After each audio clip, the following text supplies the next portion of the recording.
What's going on? I'm gonna be talking about basically tools, scientific tools on like spiritually, and basically like tools to study and how to basically approach studying and understanding higher knowledge or spirituality and basically interpreting, decoding, and the ultimate goal, understanding true spirituality and God realization and realizing who you are. I always say the way we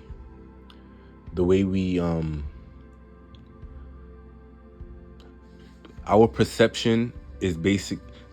I see God is within everybody, and it's like this whole thing is a play, and God is playing every character and every person and everything, and it's basically like a way for God to just be able to study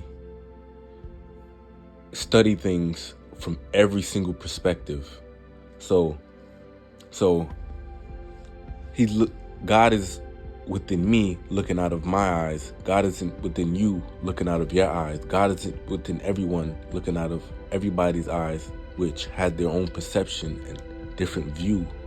So it's kind of like everyone that perception you have that you only you own is like a piece of the puzzle, basically.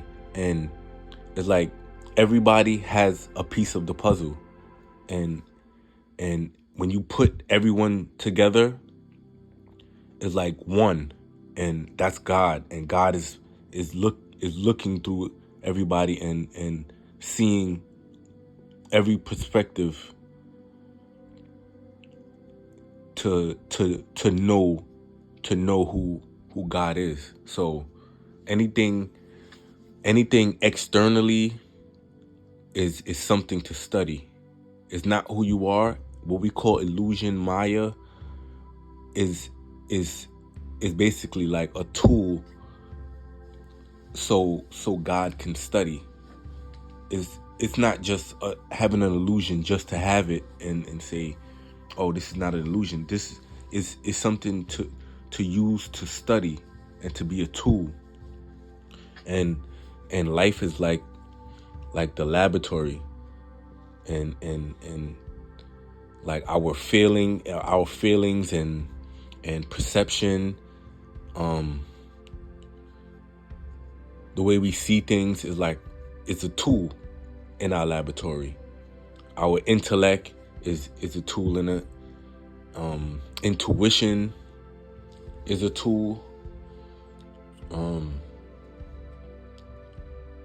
Compassion is a tool. These things is tools in our laboratory, and the illusion and the Maya and Earth, the physical world, anything externally is basically a mirror and our laboratory. So this is kind of like a way explaining on how to actually study and how to have experiments. In science, there's something like replication, where you keep repeating things to see like the outcome is the same all the time. This is kind of like when, let's say, you're in a situation and you say, oh, I'm cutting this person off because of this and that, because of whatever you want to cut them off for, and say, I'm not talking to them no more, whatever. And then, but we have to face these things and look at everything as a mirror.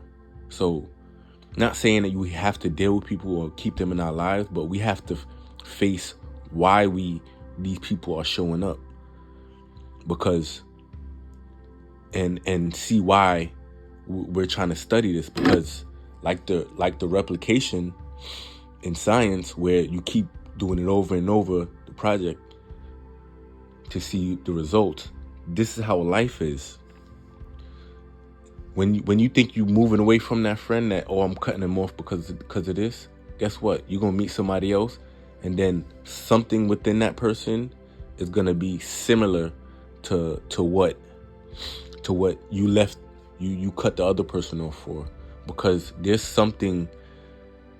It might be that person, but there's something within you that's bringing that thing up, and that you have to study and understand and gain compassion for in some way, then you can release it.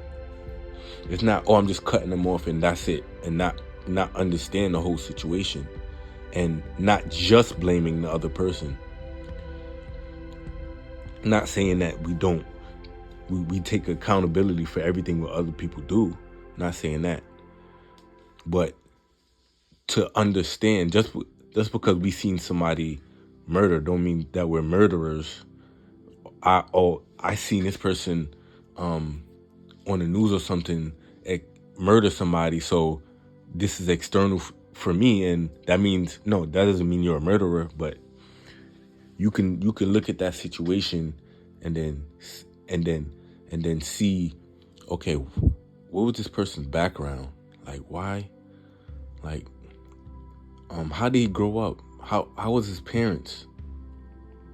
And then try to understand, and you kind of have like compassion in a way. Not saying, oh, it's all right. I have compassion. He murdered. It is what it is. But just an understanding, not compassion where you just, oh, you can do whatever you want. But it's an understanding of someone else's perspective. That's what compassion is when you can understand from that person's perspective. And that's like having also emotional intelligence. So this is what we have to do in our lives. And this is how we overcome these things. And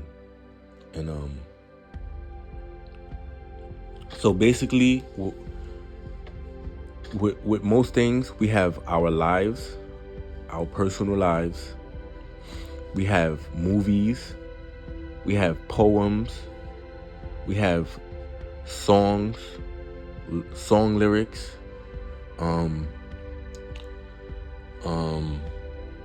What else? We have ancient texts. We have biblical texts, the Bible, Quran, all of these other texts, mythologies, different spiritual systems, TV shows, a lot of these things, and and our personal life is the closest thing with that. So you can decipher movies, you can decipher mythologies, all of these things, different stories, movies. But remember, our own life is like a movie also. So when you learn how to decode these things, movies and all of these things, then you understand symbology, and then you look at your own life also. Then you see things that's happening in your life, and then you look at the past and certain things happening, good and bad. And then you start to, the same way you decode movies, or you decode a dream or something, or a poem or something. Then you look at your own life and you start decoding that and say, oh, that's why this happened, and that's why that happened, because this had to happen, and I had to do that so I can have that epiphany. So then it lead me to that realization. Then you see that everything in your life happened for a reason. So some tools I would say to to to study and to learn how to study and how to be a scientist is etymology. Get like a etymology dictionary where you understand like where certain words come from, like with the history of it, and like it breaks down different parts of the words and where those came from.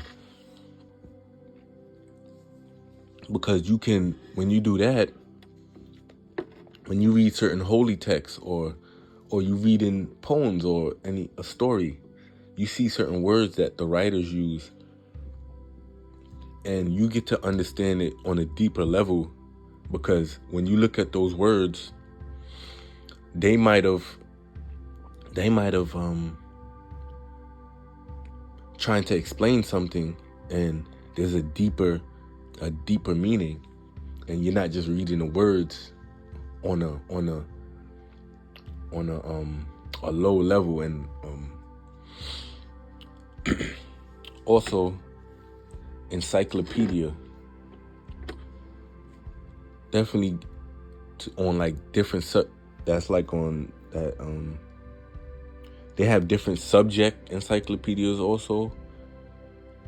You can this is to like try to understand like any type of subjects. Also dictionary for sure, to get the definition of a word, and more importantly a thesaurus, because a thesaurus sometimes, like say for the Bible or like holy texts and these things, the words we use today is not this, is different meanings, and sometimes we use one word, and then when you see like the synonyms for them, you get a better understanding for what the writer is trying to point to. Because these things, writing and movies and all of these things is trying to give something, not with the words, but trying to bring you somewhere else that's incomprehensible. So the thesaurus dictionary, etymology dictionary, and these are like the certain tools, like when you're reading certain things. So I'm gonna read from this is a book. It's called Retellings, a Thematic Literature Anthology by M.B. Clark and A.G. Clark. And this is reading and interpretation. Literary critics and anthropologists have been struck by how often the same story is told by many cultures. Many cultures have a flood story, for instance, and many have strikingly similar stories about the origins of the universe. Whether these stories all hearken back to an unknown archetype or original model story that is the origin of all later stories, or whether there is some more direct means of transmission from one culture to another. A comparison among the versions of a story can tell us much about culture, and narrative to see how culture influences shape a story. Consider what happens to the Cinderella story when it is told by authors from different cultures, separated by vast expanses of time and geography. Look first at the following Golden Book adaptation of Walt Disney Cinderella, a version similar to many children who grew up in the United States. So, this is basically when it's like everybody is telling the same story, but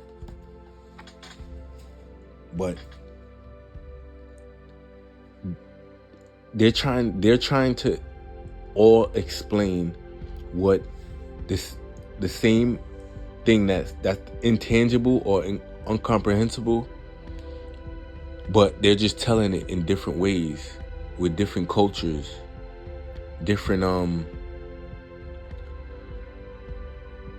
geography.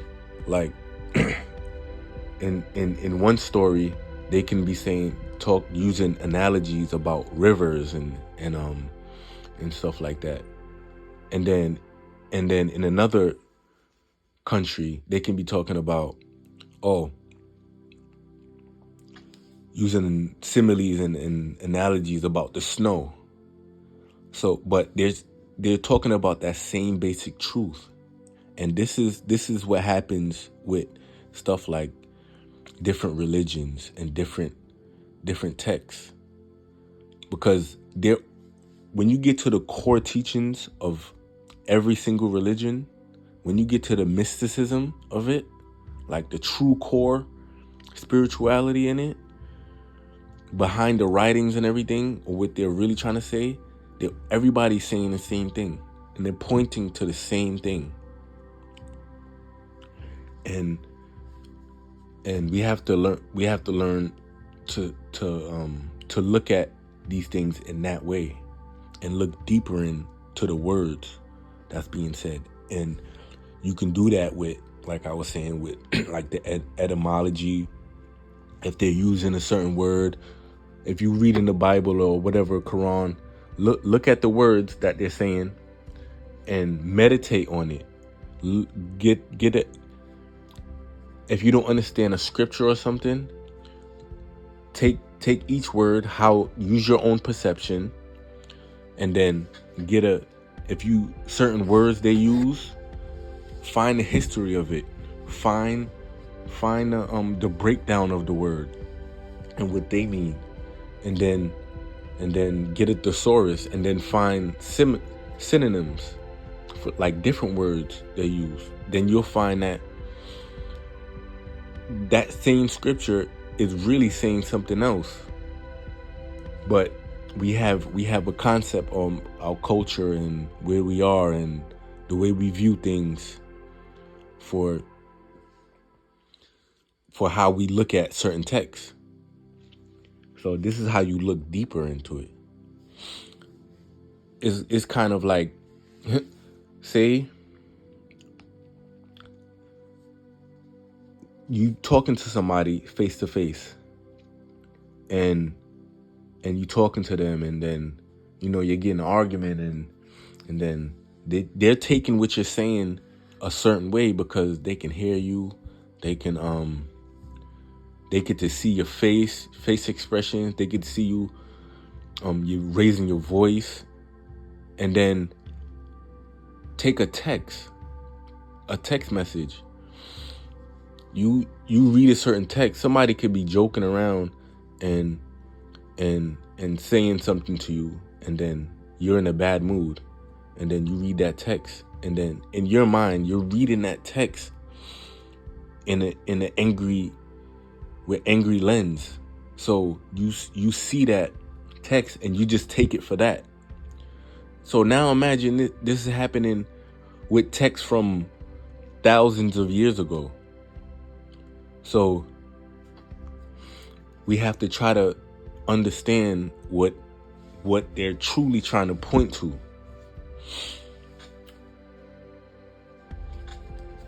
in this same book, I'm going to read a paragraph. It's called The Language of Poetry.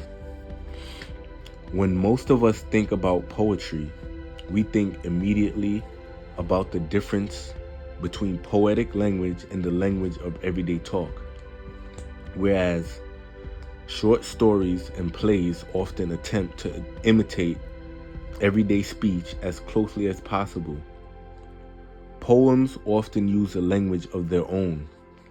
After all, how many of us speak in rhyme or in conscious rhythm? In fact, some of what we associate with poetry has given it a bad name. When we don't trust someone's sentiments, we may accuse that person of flowery in speech or writing, and then, with this sneer, we say that the language sounds too poetic. People sometimes think of poets as cryptic, writing a mysterious kind of secret language understood only by other poets or members of a kind of literature club. It is true that the language of poetry is often different from the language we use elsewhere. It tends to communicate its ideas much less directly than do other forms of writing, but an understanding of the elements of poetic language and structure. What is called the poem's prosody should help you solve the poetic puzzle.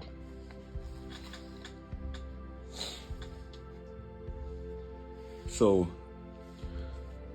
we could take for example slang. We use certain words now that, say, 15 years ago, that same word meant something totally different. And imagine using, like, say,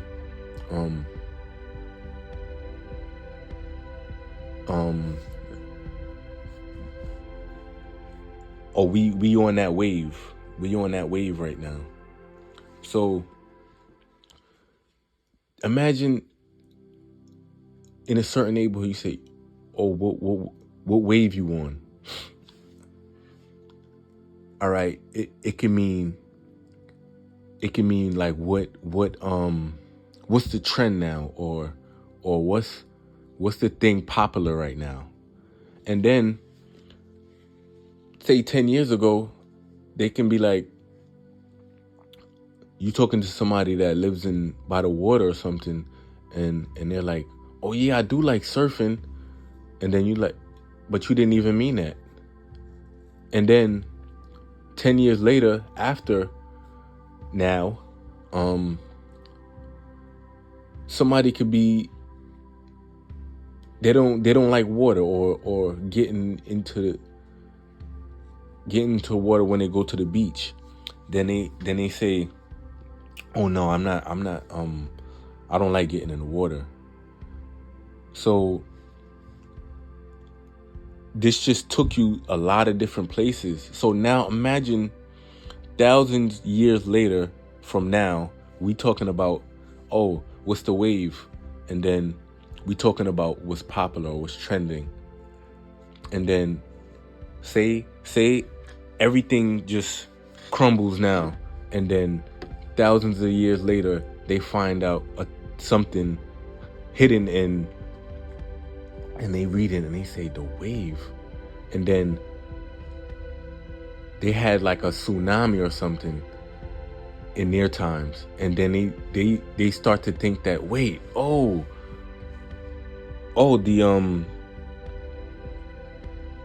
the wave from the tsunami, they predicted this thousands of years ago, and then is all confused. So this is what we have to do is this is basically a way for how each person can do their own studying and their own scientific experiments, because this is what you're here for. Because you're here, you have your own perception. So we have to experience this and learn to overcome this. And another one, this one is called, this chapter is figurative language. Linguistics tells us that in some ways all language is figurative language. That is, all language stands for something. To see that, you need only to think about how disappointed you would be if you ordered chocolate cake at a restaurant and someone handed you a piece of paper with words chocolate cake printed nicely on it. Of course, some uses of language are considerably more figurative than others. Among writers, poets are the most apt to use highly figurative language. In other words, poetic language is more likely than other forms to imply something rather than state it directly. Among the most common kinds of figurative language in all literature, but especially in poetry, is the metaphor. As we said in chapter 2, metaphors and similes, which are a special kind of metaphor, involve either an implied or an explicit comparison between two things. They are powerful because they allow the poet or any writer to explain the unfamiliar or elusive in terms of the familiar or tangible. When a lover says, for instance, that his beloved's eyes are like diamonds, he gives us something to picture, helping us to see the sparkle and shine more vividly. So basically, it's giving you a picture. So this is what happens with us in these days, is that we get that picture and then we hold on to that picture and say that's the truth. This is absolute right here. Instead of taking that picture and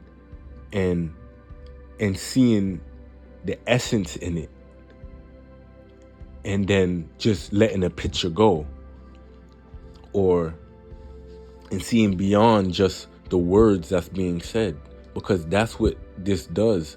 It's like a conduit for you to get to enlightenment.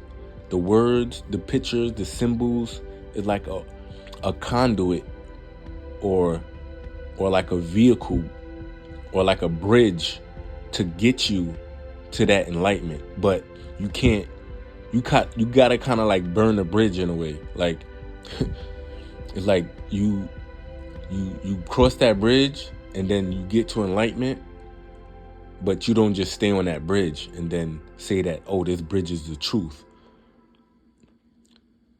No, you gotta cross the bridge and that's it. Or you can go back across the bridge, but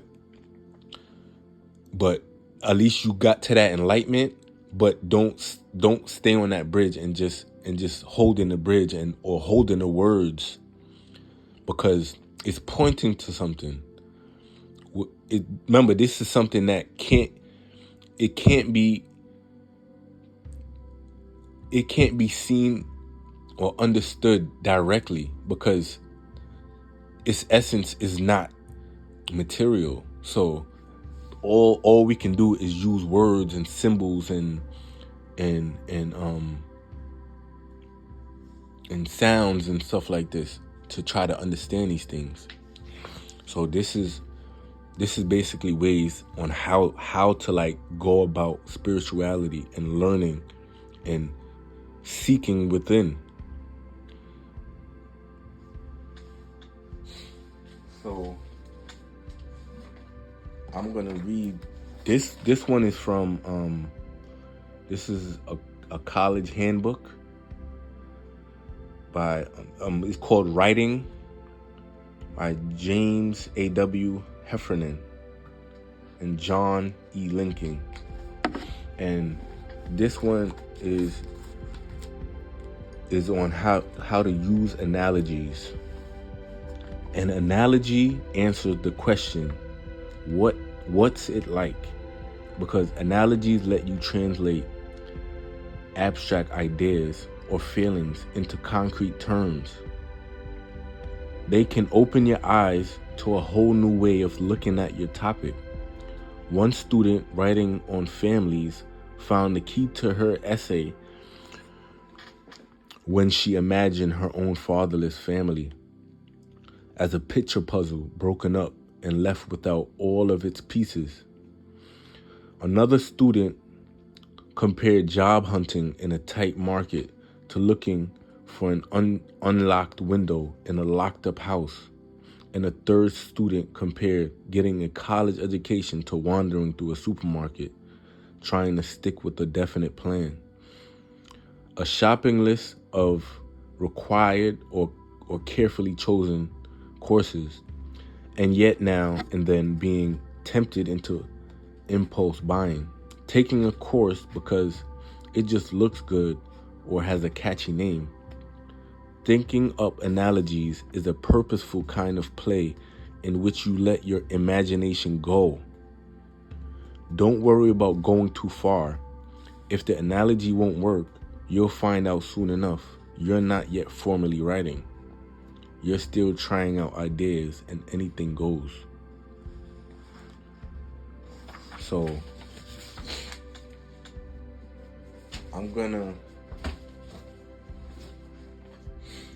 read actually from the Bible, where they talk about parables, and this is like analogies, similes, parables. And when they talk about speaking in tongues in the Bible and stuff like that, and you see the people start speaking like in this like kind of like a gibberish tone or whatever, and people passing out and everything, but they don't understand that when they talk about speaking in tongues, this is what they're actually talking about. All of these things. And speaking a language that you're trying to connect with people. You're not trying to speak a language where people they might not understand it, but the point of doing it is to help people understand it. Because if you're a prophet and you speak in prophecy, you're speaking for people to understand you. We're not trying to talk over people and then so we could just seem like we're better than them and, oh, I know this and you don't. Get on my level. No. This is what this is used for, because we can tell a story and everybody with different perceptions can relate to it, because in that story, no matter what, everybody's going to get something different out of it. Whether you're on a certain level here, you might get it on that level. And then somebody else might read that same exact thing and see a whole different thing. Somebody might see a movie and see one thing and say, oh, wow, that's good. And then somebody else might see a whole different thing on another level in that same movie. So this is why stories and movies and everything is good to teach, or what they say, speak in tongues. That's what speaking in tongues is, and it's teaching. It's helping people see something that you can't that's untangible. This is what teaching is. That's what speaking in tongues is when they say you can't understand it, is because the words sound like weird, but there's something behind the word. There's an essence in the words. There's an enlightenment in the words. And I'm going to start with this is Matthew 13, verse 10. And I'm just going to keep going. And the disciples came and said to him, "Why do you speak to them in parables?" He answered and said to them, "Because it has been given to you to know the mysteries of the kingdom of heaven. But to them it has not been given. For whoever has, to him more will be given, and he will have abundance. But whoever does not have, even what he has will be taken away from him. Therefore I speak to them in parables, because seeing they do not see, and hearing they do not hear, nor do they understand. And in them the prophecy of Isaiah is fulfilled, which says, Hearing you will hear, and shall not understand, and seeing you will see, and not perceive. For the hearts of this people have grown dull. Their ears are hard of hearing, and their eyes they have closed, lest they should see with their eyes and hear with their ears, lest they should understand with their hearts and turn, so that I should heal them. So this goes to like people that speak to people sometimes in these ways, and you're not understanding, like it's like the person will cut you off, or even like attack you. So that's why they even say like don't cast pearls among swine, because they would just treat it like shit, because they don't understand. They're not open to it. They don't understand it, because they might be hearing it a certain way. Like when I was saying about the text, like you might be saying something and mean it with a good heart, but a person might hear it with their own lens. So what you're saying could seem like you're attacking. Just like when you're texting somebody, like they're not hearing you the way you're saying it. They don't know that you're joking, but they're mad right now, and then they just read your text, so they're gonna take your text and get angry or take it the wrong way. But here we go. But blessed are your eyes, for they see, and your ears, for they hear. For assuredly I say to you that many prophets and righteous men desire to see what you see, and did not see it, and to hear what you hear, and did not hear it. Therefore hear the parable of the sower. When anyone hears the word of the kingdom and does not understand it, then the wicked one comes and snatches away what was sown in his heart. So you could be saying something. You could be saying something to somebody, and you mean it with a good heart, and this could be like high knowledge, and could be good for them, like enlightenment. But they didn't hear what you said. They just heard the words you said. They didn't truly hear with like the spiritual ears, where it's like in between it, the words. So that's why I said, then the wicked one comes and snatches away what was sown. Because what you just gave and sown into them is like their minds. The wicked one is basically your mind or your ego. It just takes it up, and it's like, damn, it just went on deaf ears basically. But this also can be, like a way to get past the ego, because sometimes when you saying these things to people, it still goes past past that wall or whatever.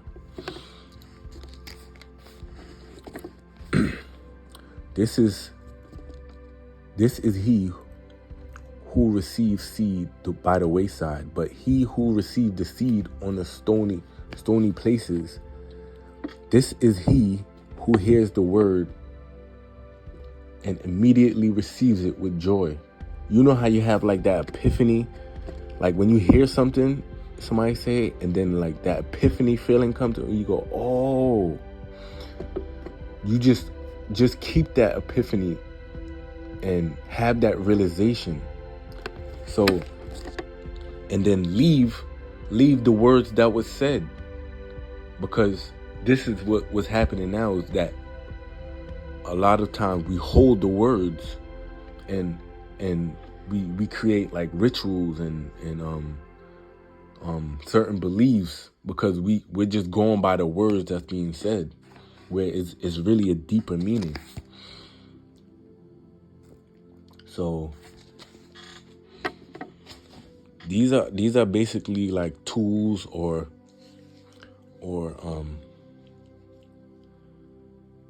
things in your arsenal that you can use to study or to experiment.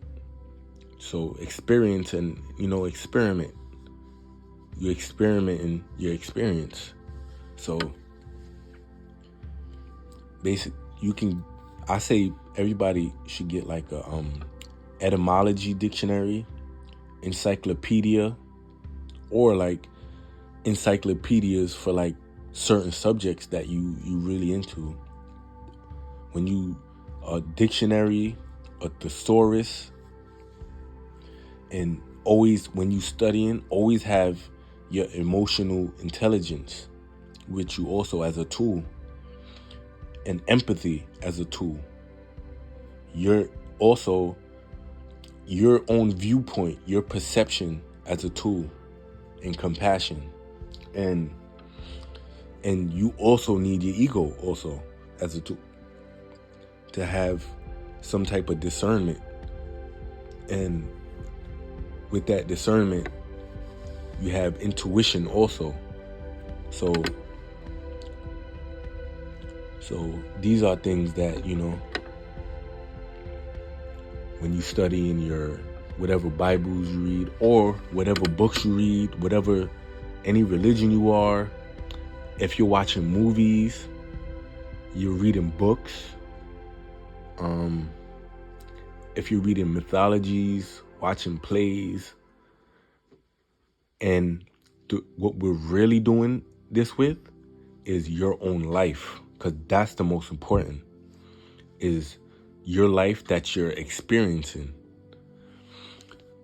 So you can look back on past things that happened in your life and say, oh, wow, and decode your life. So the same way you look at a movie or the same way you look at a Holy Bible or something, you look at your own life and say, oh, this is the same thing. This is a story happening.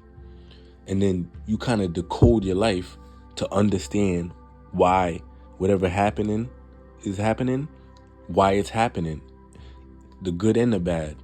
So you understand like what had to take place and what you had to go through to get where you are, and you can understand what's going to happen in the future, or what you're going towards, or what can be your purpose. You can find your purpose in doing that.